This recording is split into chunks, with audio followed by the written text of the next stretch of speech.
dunia ini kenikmatan. Wa khairu mata'iha, sebaik-baik kenikmatan bukan rumah yang megah, bukan mobil yang mahal, bukan emas melingkar. Sebaik-baik perhiasan al-mar'atus salihah, istri yang salihah, allati tu'inu ala imanihi, istri salihah yang membantu iman suaminya. Suami saya enggak sholat Pak Ustadz, tolong doakan Pak Ustadz. Didoakan pagi, petang, siang dan malam, dibelikan kain sarung, dibelikan peci, tak juga sholat. Alhamdulillah Pak Ustadz, terima kasih Pak Ustadz. Kenapa Bu? Sudah sholat suaminya? Mati. Akhirnya suami Fir'aun itu mati juga. Hayya 'alas shalah, mestinya dijawab la haula wala quwata. Sombong, angkuh. Hayya 'alas shalah, kalian aja duluan pergilah. Sombong, angkuh, menyepelekan sholat. Sampai masanya malaikat maut datang mencabut nyawa, disentapkannya macam mata kail pancing dari kulit yang basah, lepas, copot. Bagaimana rasanya mati itu? Tak bisa kuceritakan karena aku belum mati. Tapi dalam riwayat yang sahih, seperti mata kail ditarik dari kulit yang basah. Ya rasanya gimana Pak Ustadz? Tak bisa diungkapkan. Tapi saya ingin merasakannya. Besok beli ke toko pancing, cucukkan, tarik. Buat video pendek, vlog. Hai guys, kalian mau merasakan mati?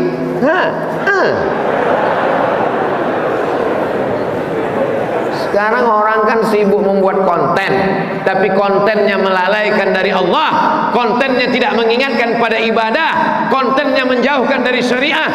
Buat konten-konten yang bermanfaat, konten tutorial sakaratul maut.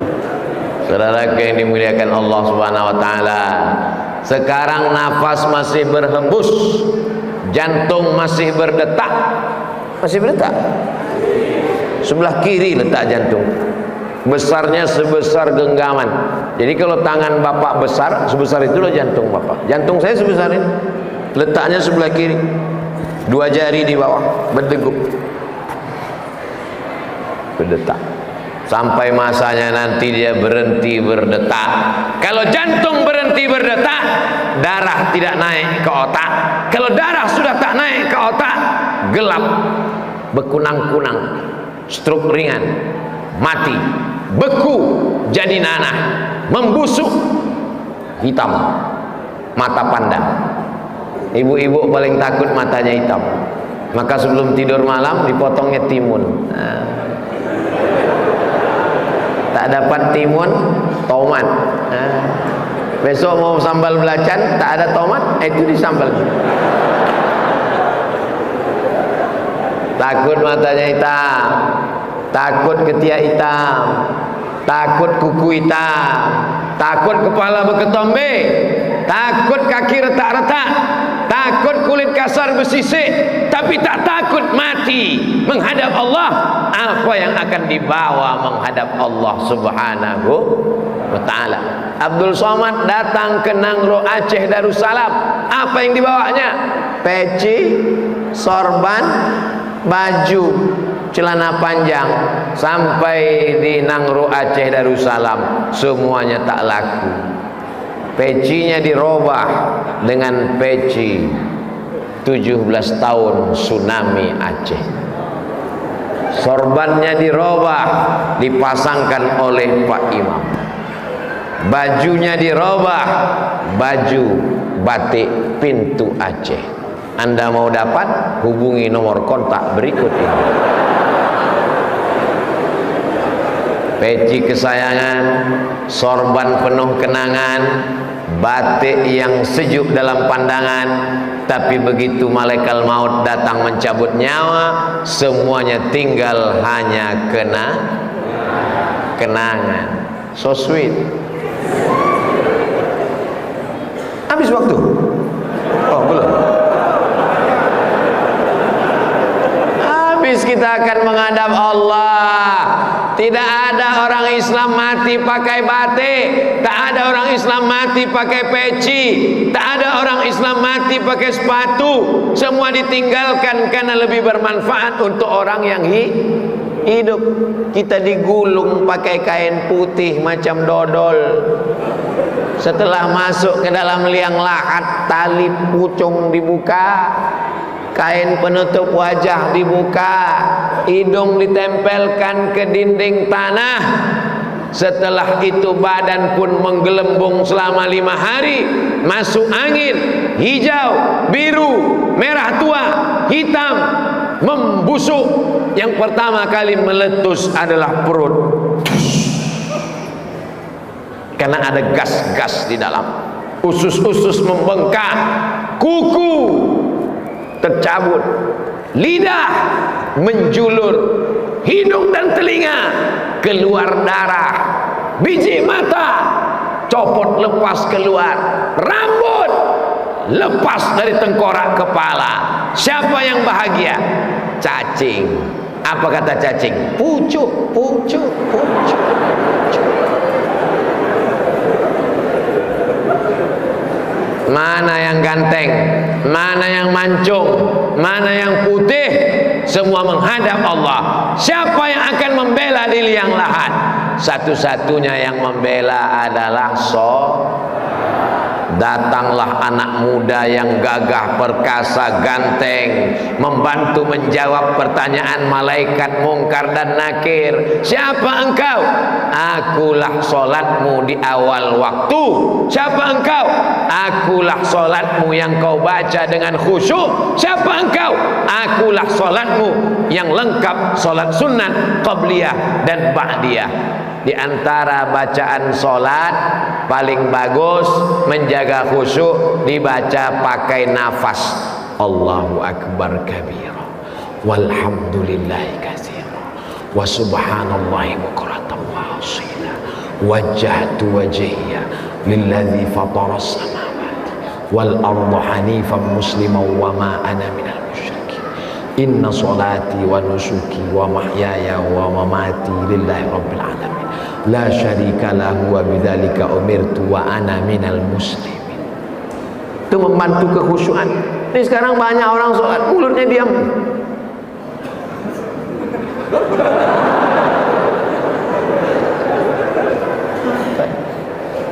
Ada pula sholat tak jelas, iftitah, fatihah, ayat satu nafas. Allahu akbar.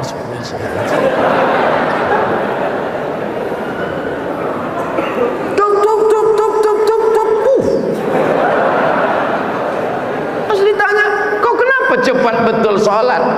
Aku ini dari kecil udah sholat. Itu si Anu bisa pelan, dia mu'allaf.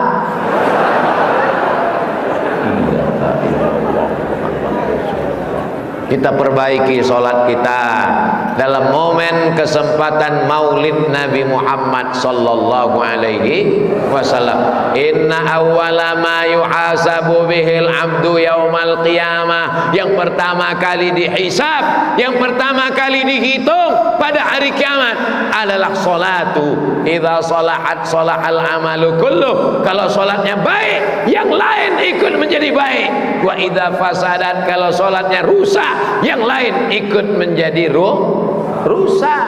Usolli fardal isya'i arba'a raka'atin adaan ma'muman lillahi ta'ala. Allahu akbar. Kenapa begitu panjang Allahu akbarnya? Karena dari mulai A sampai bar, disitulah letak niat. Solatnya apa? Solat isya. Usolli fardal isya. Berapa rakaat? 4. Arba'a rakaatin. Adaan apa qadaan? Adaan. Jadi imam apa jadi makmum? Makmuman. Dari A sampai bar, disitulah letak niat. usolli fardal isya'i arba'a raka'atin adaan ma'muman lillahi ta'ala. Allahu akbar. Ini ada pula orang salat Allahu akbar. Kapan kau berniat? Oh, niat saya sebelum takbir. Oke, 3 mazhab, Hanafi, Maliki, Hambali, niatnya sebelum takbir. Tapi tadi ku tengok sebelum takbir kau main handphone. Kapan kau berniat? Kalau berniat di dalam takbir, mazhab Syafi'i, saya berniat dalam takbir, panjang takbir saya, Allahu akbar, qasad, ta'arad, ta'yin dalam takbir. Yang saya khawatirkan, kau tak berniat dalam takbir, kau tak berniat sebelum takbir, tapi berniat sesudah musibah. Allahu akbar. Berkata-kata dalam hati, karena habis main handphone, habis update status. Sholat maghrib apa sholat isya ya? Isya aja lah. Batal sholat. Ini sholat yang main-main. Dari awal itu kita sudah qul a'udzu birabbin nas, malikin nas, ilahin nas, min syarril waswasil khannas, alladzi yuwaswisu fi sudurin nas, minal jinnati wan nas. Ilahi anta maksudi wa ridhaka matlubi, a'tini mahabbataka wa ma'rifataka. Astaghfirullahaladzim. Allahu akbar. Ini tegur kawan, imam belum. Tunggu imam. Allahu akbar, kata imam, barulah kau bertakbir. Allahu akbar. Allahu akbar kabir walhamdulillah. Bismillahirrahmanirrahim. Alhamdulillahi rabbil alamin. Sampai habis kau dengarkan bacaan imam baik-baik. Ghairil maghdubi alaihim waladdallin. Sekarang banyak makmum tak mau mengucapkan amin. Nyaman. Kata Nabi, idza ammanal imamu fa'aminu. Kalau imam mengucapkan amin, ikut. Karena kalau aminmu diserentak dengan malaikat, ghufira lahu ma taqaddama min dzambi, diampunkan dosamu yang lalu. Kuat sampai bergetar masjid. Ghairil maghdubi alaihim waladdallin. Amin. Oh gitu, serentak dengan malaikat. Ini banyak orang pasti tanya kawan, kau tadi tak mengucapkan amin? Sudah kuwakilkan kanan kiri. Bismillahirrahmanirrahim. Inna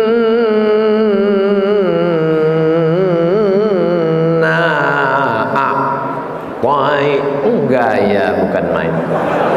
Sangka tahayat apa tadi? Rupanya inna a'taina. Tapi hebatnya masyarakat lingkungan Masjid Jami Baitul Jannah, qorinya tadi makan dengan saya di rumah Pak Guci, 5 kali diundang oleh Presiden Turki. Luar biasa. Saya tadi begitu beliau, Ustaz, saya ini 5 kali diundang Presiden Turki, ini foto saya kening, saya dicium, langsung saya foto berdua.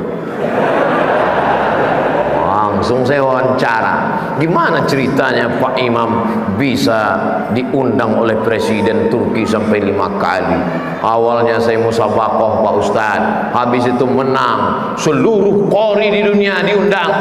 Dari Mesir ada, dari Suriah ada, dari Maroko ada, tapi yang menang juara 1 orang Indonesia dari Nangro, Aceh, Darussalam. Bangga tak bangga? Jadi kalau saya lah nanti jalan-jalan ke Turki ditanya sama orang Turki, dari Indonesia, where are you come from? Indonesia. Do you know our qari? Kenal ente qari yang baca Quran? Oh ya, saya bilang, ini foto ini kan. Kan. Ente orang Aceh? Ya, seringlah ke Aceh. Aceh, Aceh. Pintu Aceh. Pentingnya kita kenal dengan orang baik. Gimana ceritanya Ustadz bisa menjadi qori internasional? Saya nih Pak Ustadz, waktu dalam kandungan ibu saya, ayah saya meninggal, anak yatim. Sekarang bapaknya ada, emaknya ada, bisa pula dia jadi hantu. Pakai narkoba, mabuk, sakau, berzina, ditangkap polisi, ditanya, kenapa kau nakal? Aku berasal dari keluarga broken home, kurang kasih sayang. Dasar biadab. Anak yatim tak ada ayahnya, dibesarkan oleh seorang ibu single parent, bisa menjadi qori internasional, juara 1, diundang, kebanggaan yang luar biasa. Tadi video tadi, Allahu Akbar, itu tadi ngajak takbir, Allahu Akbar. Jadi mimpi itu adalah proses hidup yang tidak selesai. Itu tadi maka saya sambungkan takbir. Saya takut kalau kita takbirkan itu terbawa tengah malam. Takbir. Terkejut bini sebelah. Takbir. Allahu Akbar. Kalau mimpi kita masih takbir, alhamdulillah. Kalau mimpi kita masih tahmid, alhamdulillah. Kalau mimpi kita masih tasbih, alhamdulillah. Yang khawatir ketika kita mimpi, sayang, siap-siap pisau dapur melayang.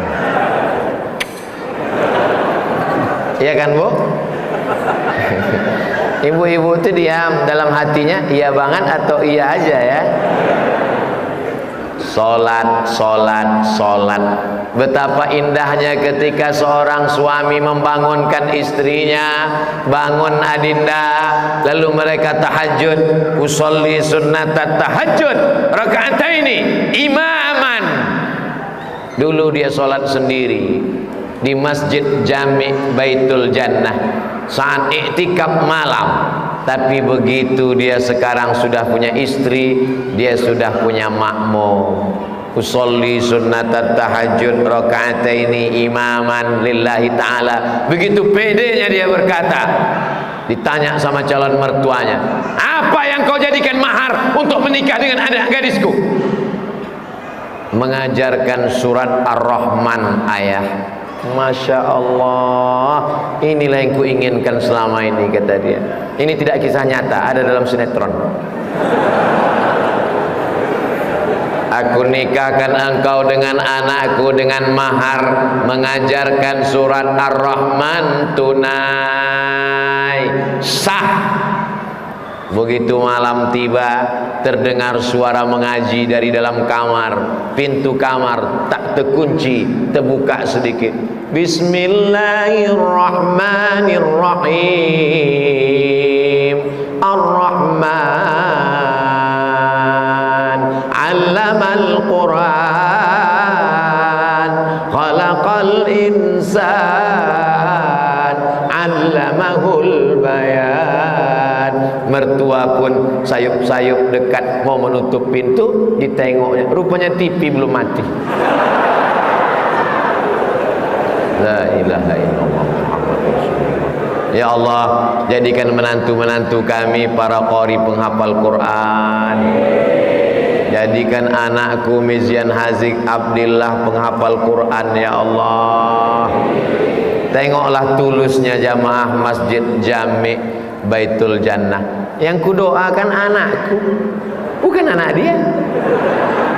Anakku kudoakan, kusebut namanya, mereka semua dengan tulusnya berkata amin, bersih hatinya.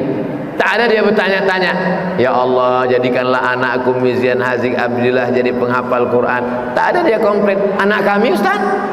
Tak ada. Kenapa mereka mengaminkan? Karena mereka tahu kalau kita doakan maka malaikat pun mendoakan yang sama. Ketika jamaah mengatakan amin, maka apa kata malaikat? Kau mendapatkan yang sama seperti yang kau aminkan doa Abdul Somad. Semua anak-anak kita menjadi penghafal Quran insyaallah.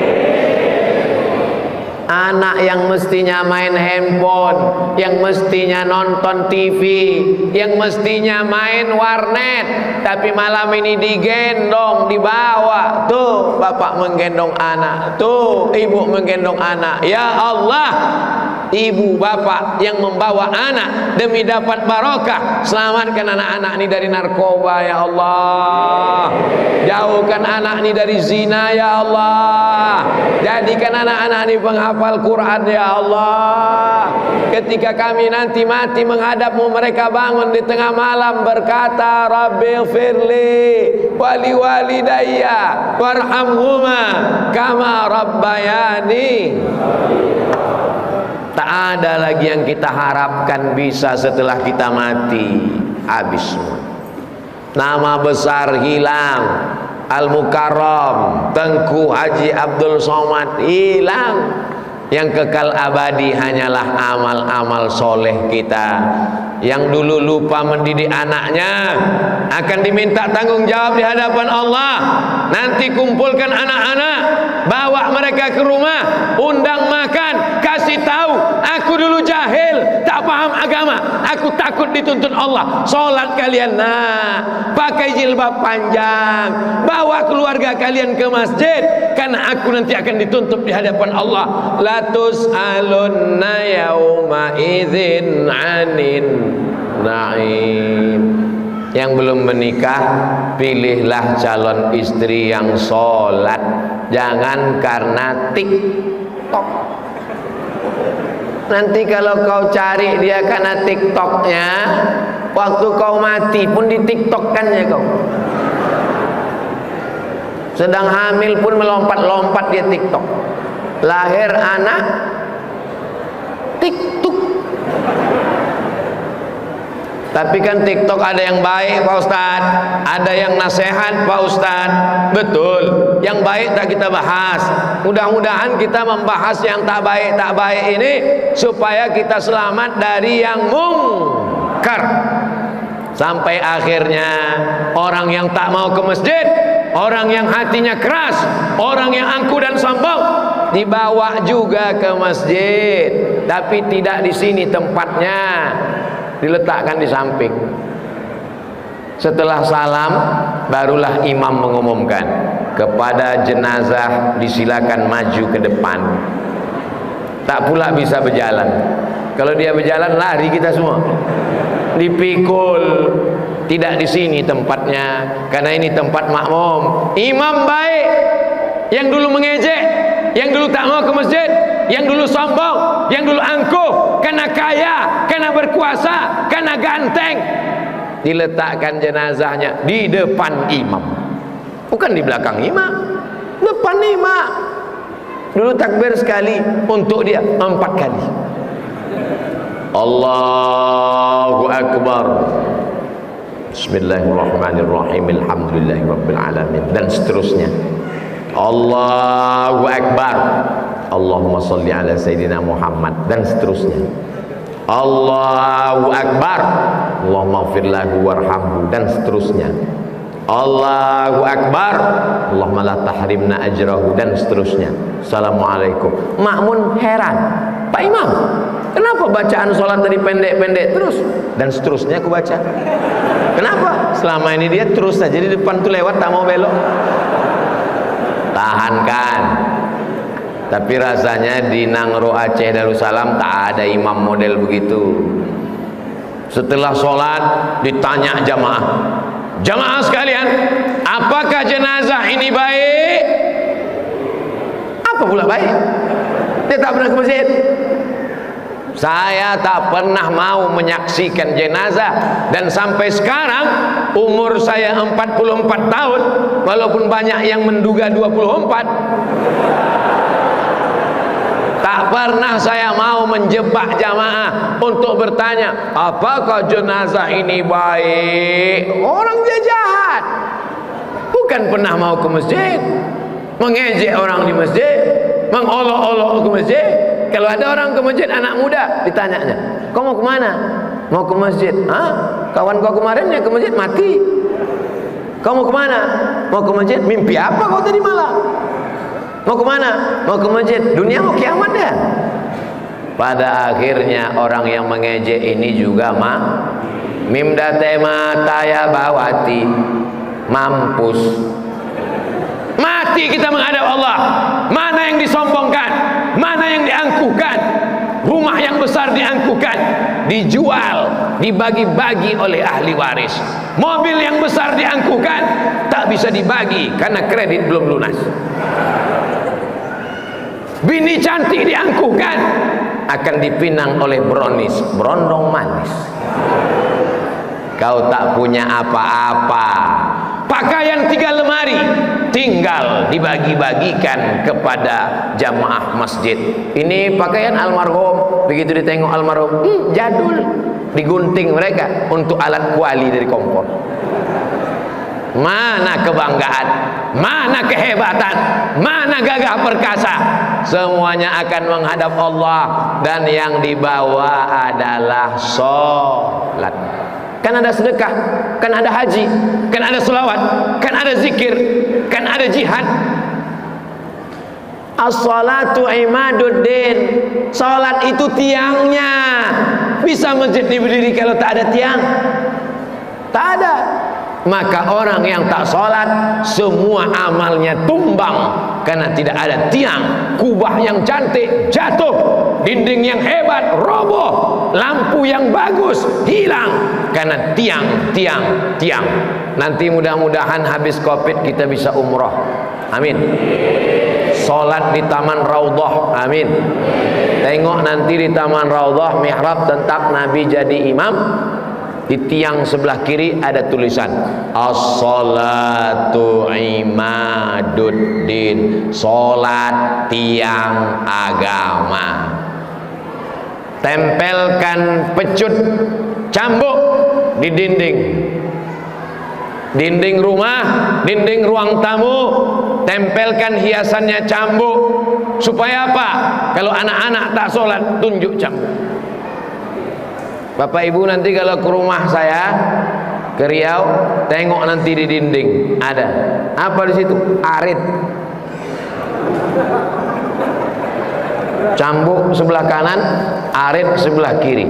Cambuk sama arit dikasih sama orang Madura.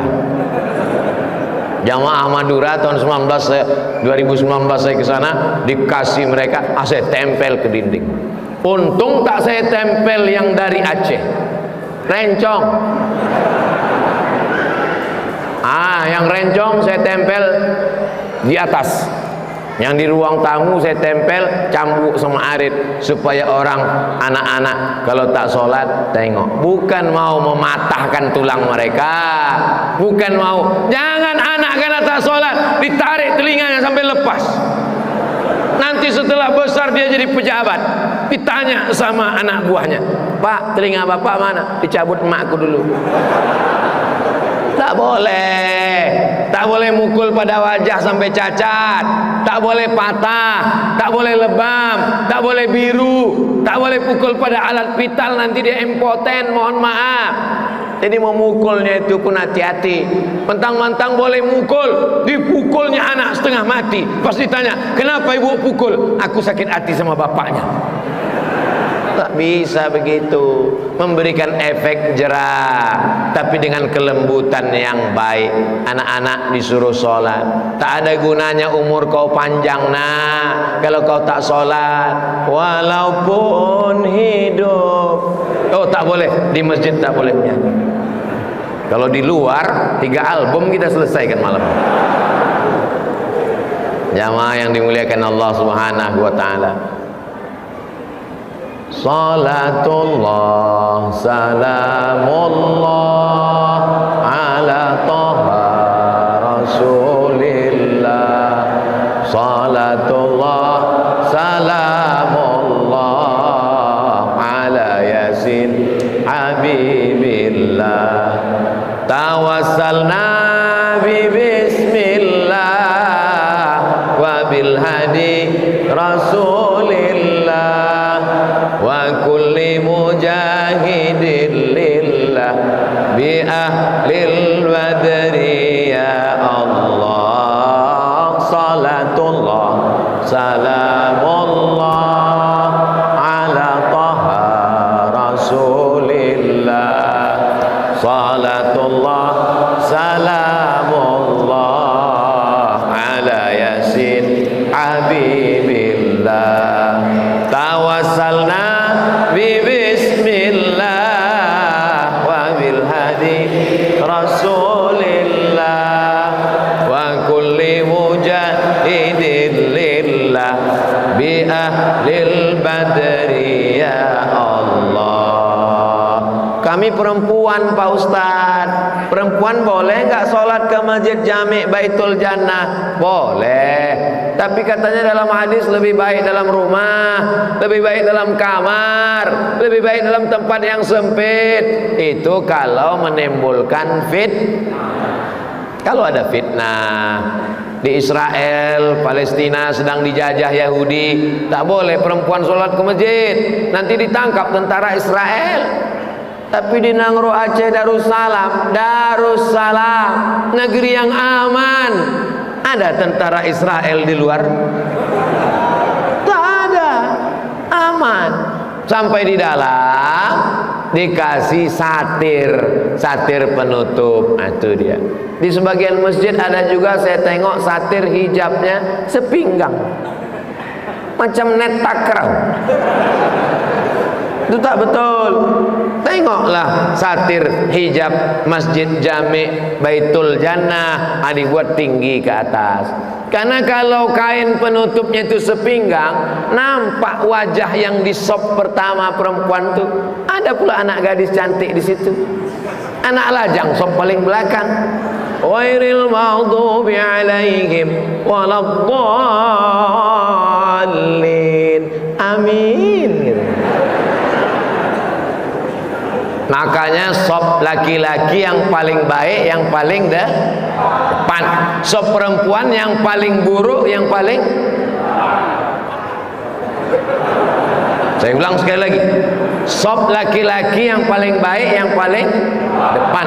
Sop perempuan yang paling buruk, yang paling. Kalau tidak ada dinding. Jangan gara-gara ini besok semua ibu sholat di tangga. Kalau tak ada dinding, kalau tak ada kain, kalau tak ada penghalang, sop yang paling baik bagi perempuan adalah paling belakang, karena dia yang paling jauh dengan laki-laki.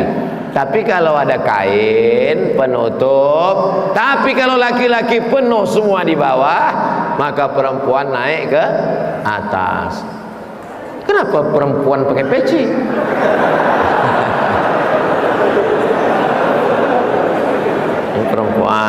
Ada perempuan, itu laki-laki. Nah, tak menyatu antara laki-laki perempuan. Apa itu di masjid?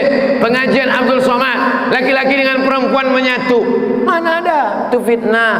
Itu perempuan di belakang. Laki-laki tak bisa nengok perempuan karena mereka nengok ustaz. Perempuan tak bisa nengok laki-laki. Kalaupun ditengoknya laki-laki, yang nampak tengkuknya aja. Tak bisa nengok. Aku ini udah tua, tak nampak.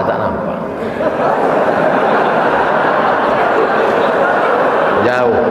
Tak bisa saya bedakan yang mana nenek-nenek, yang mana anak gadis. Ini perlu dijelaskan supaya jangan ada fitnah di antara kita. Hati tenang habis pengajian.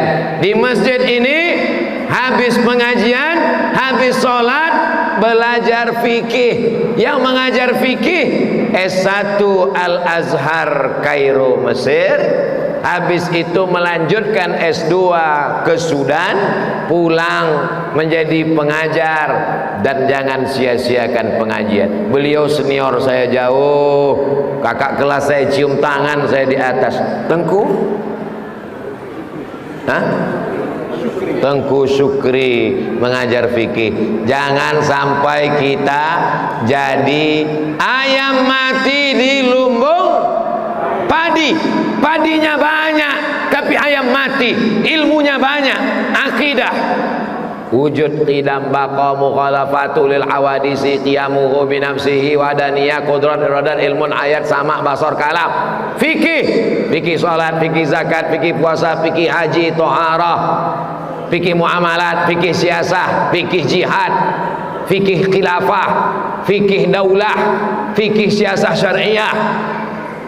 Tasawuf, mensucikan hati. Takhalli, hilangkan yang kotor, hasad, dengki, sum'ah, riya, ujub, busuk hati. Tahalli, diisi dengan yang baik, isi dengan zikir, ridha, qanaah, tawakal. Tasawuf, mensucikan hati. Ini mesti ada pengajian di masjid.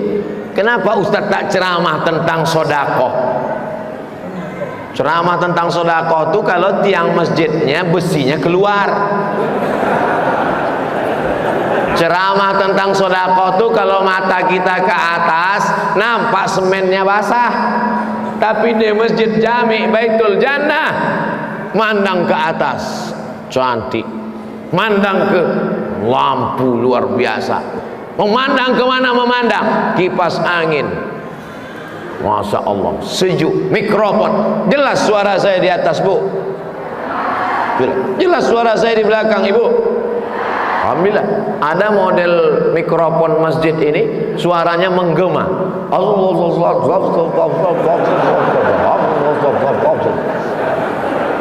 Ada model begini, tapi rupanya jelas. Kalau memang jelas suara Abdul Somad, yang di atas angkat tangan sebelah kanan. Nah, jelas.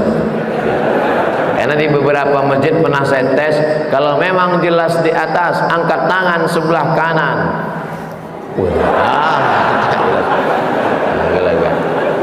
Bapak Ibu yang dimuliakan Allah Subhanahu wa taala, tadi saya tausiah jam 8.30, sekarang sudah jam 9.40. Ini sudah keluar dari kode etik 600 ml. Nanti kalau ada yang bertanya, siapa yang tausiah tadi malam? Abdul Somad. Apa yang dia sampaikan? Sholat. Hah? Cuman satu aja, sholat. 70 menit dia ceramah tentang sholat. Iya. Tak bisa kau jelaskan. Jangankan aku, dia yang ceramah pun lupa.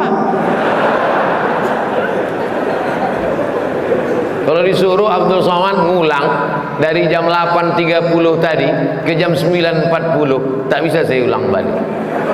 Tapi bagi yang lupa isi ceramah saya malam ini, bisa ditonton ulang di channel Ustadz Abdul Somad Official. Subscribe, like, share, and comment. Nah, kalau ada yang orang tuanya belum sholat, kirimkan. Tapi ke orang tua kadang baru nonton 5 menit, potong.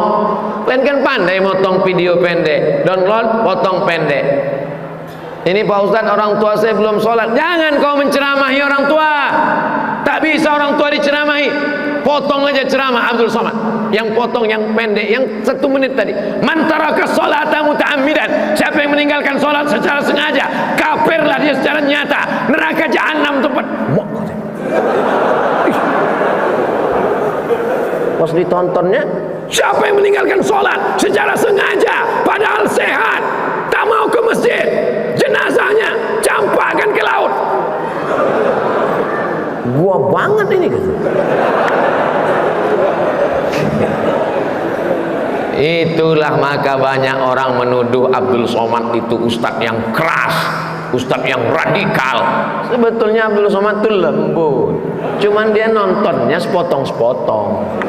Coba kau beli paket 2 giga, coba tonton dari awal sampai akhir, sakit perut kau nonton. Kiki.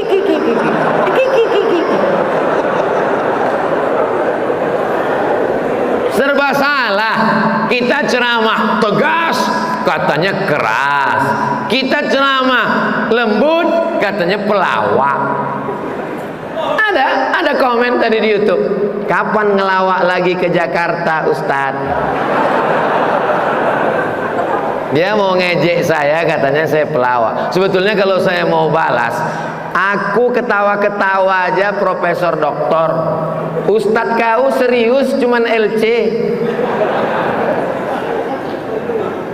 Aku sambil ketawa-ketawa aja bisa aku menulis disertasi 600 halaman, tesis 300 halaman, kuliah di 3 universitas di negeri Arab, Mesir, Maroko dan Sudan. Ustadz kau serius, mukanya macam jeruk purut dipijak gajah. Menulis buku apapun tak pernah. Tapi nanti kalau kita ngomong ini katanya sombong. At-takabbur lil mutakabbir sodaqah. Sombong pada orang yang sombong itu sodaqah. Tidak ada dalam hadis. Tidak ada dalam hadis. Yang bilang hadis siapa, bodoh? At-takabbur lil mutakabbir sodaqah itu bukan hadis. Itu ucapan ulama. Jadi orang kalau mau nyari salah saya susah dia. Payah. Tapi yang namanya manusia, siapa yang ingin selamat dari lidah manusia berarti dia gila. Betul? Ke masjid kita diajak orang, alah ria. Tak ke masjid kita, tak sembahyang. Ini serba salah. Berhenti lidah orang kalau kita mati. Mati pun kita, orang tak berhenti juga akan membicarakan kita. Anjing menggonggong, kapilah berlari. Bismillahirrahmanirrahim. La haula wala quwata illa billah. Mudah-mudahan anak cucu kita semuanya sholat istiqomah. Yang sudah sholat tapi belum ke masjid, selesai tausiah ini berubah jadi sholat ke masjid. Yang sudah sholat ke masjid, mudah-mudahan istiqomah sampai mati, sampai hari kiamat anak cucunya orang yang memakmurkan masjid. Maka kita minta kepada Allah di akhir majelis ini dengan membaca surat yang membukakan pintu hati. Pintu rezeki tertutup, baca surat ini. Pintu jodoh tertutup, baca surat ini. Pintu zuriat tertutup, baca surat ini. Namanya surat pembuka. Itulah dia surat Al-Fatihah. Ala hazihin niyah, untuk yang baik-baik ini Al-Fatihah.